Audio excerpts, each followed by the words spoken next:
ஒரு சூப்பரான fridge magnet எப்படி செய்யலாம்னு பார்க்கலாம். வாங்க வீடியோக்குள்ளே போகலாம். இந்த ஃப்ரிட்ஜ் மேக்னெட் செய்கிறதுக்கு வெறும் ₹50 இருந்தாலே போதுங்க. நீங்கள் வெளியே வாங்கினா ஒரு பீஸே ₹150 சார்ஜ் பண்ணுவாங்க. எல்லாம் பார்க்கலாம். வாங்க வீடியோக்குள்ளே போகலாம். ஃபஸ்ட்டு MDF போர்டு எடுத்துக்கோங்க, மேக்னெட் எடுத்துக்கோங்க. நீங்கள் தனித்தனியாக வாங்கலாம், இல்லை ஒன்றா ஒட்டியும் வாங்கலாம். நெக்ஸ்ட்டு ஃபெவிக்ரில் மோல்டட் எடுத்துக்கோங்க. இது க்ளே மாதிரி இருக்கும்.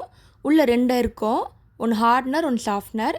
இதோட விலை பார்த்தீங்கன்னா ₹25 சார்ஜ் பண்ணுறாங்க. அப்புறம் ஃபெவிகால் எடுத்துக்கலாம். இது MDF போர்டு என்ன ஷேப்லன்னு எடுத்துக்கோங்க. இது சாதாரண கிராஃப்ட் ஷாப்லேயே கிடைக்கும். அப்படி இல்லைன்னா மீஷோ, அமேசான் ஆன்லைன் ஷாப்பிங் கூட நீங்கள் பண்ணிக்கலாம். இதான் சொன்னது ஹார்ட்னர், சாஃப்ட்னர் 2 மிக்ஸ் பண்ணிக்கணும். இது சீக்கிரமாகவே கட்டி ஆயிரும். ஸோ கொஞ்சம் கொஞ்சமாக யூஸ் பண்ணுங்கள். இப்போ கட் பண்ணிக்கலாம். எவ்வளோ தேவையோ அவ்வளோ மட்டும் எடுத்துக்கோங்க. ஒயிட் வந்து ஹார்ட்னர், பிளாக் வந்து சாஃப்ட்னர் 2 மிக்ஸ் பண்ணிக்கோங்க. கட்டுறதுக்கு பிளெயின் பேக்ரவுண்ட் எடுத்துக்கோங்க. பவுடரை ஆட் பண்ணிக்கோங்க, அப்போ தான் ஒட்டாமல் இருக்கும். இப்போ சப்பாத்தி மாவு மாதிரி நல்லா பிசைஞ்சிக்கோங்க. ஈவனாக இருக்கணும். இன்னும் தட்டிக்கலாம்.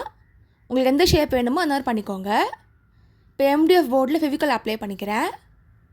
ஃபஸ்ட்டு செயின் மாதிரி பண்ணுறேன், அதுக்கு மெலிசா இந்த மாதிரி பண்ணுறேன்.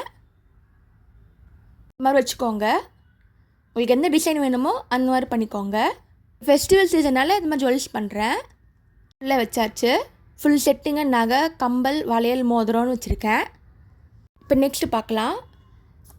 பேக்ரவுண்டாக ப்ளூ கலர் பெயிண்ட் அடிச்சிட்டேன். இப்போ இந்த க்ளேயை வைக்கிறேன். இப்போ இலை பண்ண போகிறோம். ஃபஸ்ட்டு ஃபெவிகால் போட்டு அப்ளை பண்ணிக்கலாம். இப்போ இலை ஷேப் பண்ணலாம். லைன் மாதிரி போட்டுக்கோங்க. அப்புறம் கிளிப்பை எடுத்துக்கோங்க. இந்த மாதிரி லைன் லைனாக போடுங்க. அப்போ தான் வாழை இலை மாதிரி இருக்கும். இப்போ க்ரீன் கலர் பெயிண்ட் அடிச்சுக்கலாம். ஆக்ரிலிக் பெயிண்ட் தாங்க யூஸ் பண்ணுறேன். ஃபினிஷிங் நல்லா வரும்.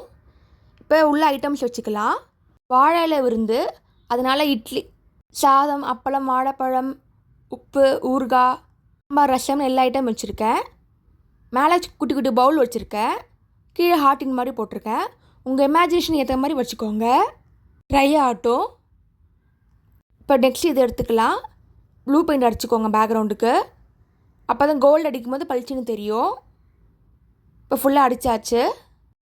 இப்போ இதே மாதிரி டிசைனில் நான் பானையிலேருந்து காசு ஆகிற மாதிரி பண்ணியிருக்கேன். பானையோட 3D எஃபெக்ட்டுக்காக செமி சர்க்கிள் மாதிரி பண்ணியிருக்கேன். அப்போ தான் உள்ளே இருக்க மாதிரி இருக்கும்.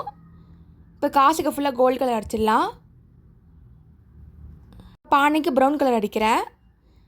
மெட்டாலிக் கலர் அடிங்க, கொஞ்சம் ஷைனிங்காக இருக்கும். இப்போ இந்த செயின் கோல்டு கலர் அடிச்சிடலாம். ஃபுல்லாக அடிச்சிருங்க. கோல்டு மெட்டாலிக் கலர், அப்போ தான் ஃபினிஷிங்லாம் ஷைனிங்காக இருக்கும். ஃபுல்லாக அடிச்சாச்சு. இப்போ நெக்ஸ்ட்டு வாழை எடுத்துக்கலாம். இது ஃபுல்லாக பெயிண்ட் பண்ணிக்கோங்க.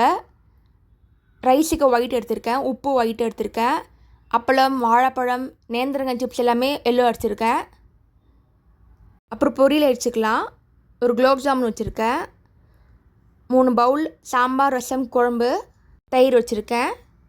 இப்போ ஃபுல்லாக கவர் பண்ணியாச்சு. கீழே குட்டியாக ஹார்ட்டின் போட்டாச்சு. இப்போ ஃபுல்லாக ரெடி ஆகிடுச்சுங்க. 3 ஃப்ரிட்ஜ் மேக்னெட் பண்ணியிருக்கோம். இது செலவு பார்த்திங்கன்னா வெறும் ₹50 மட்டும்தான். ஃபைனலாக லாங் லாஸ்டிங்காக இருக்கணுன்னா வார்னிஷ் அடிங்க. நான் வந்து நெயில் பாலிஷ் தாங்க யூஸ் பண்ணுறேன். ஃபினிஷிங் நல்லாயிருக்கும். இப்போ பாருங்கள், அதுக்கு டிஃப்ரென்ஸு ஒரு ஷைனிங் லுக் இருக்குது. ஒரு சூப்பரான 3 ஃப்ரிட்ஜ் மேக்னெட் பண்ணியிருக்கோம். வெறும் ₹50 பண்ணியிருக்கோம். நீங்களும் ட்ரை பண்ணி பார்த்துட்டு எப்படி இருக்குன்னு சொல்லுங்கள். தேங்க்ஸ் ஃபார் வாட்சிங். லைக் பண்ணுங்கள், ஷேர் பண்ணுங்கள், சப்ஸ்கிரைப் பண்ணுங்கள்.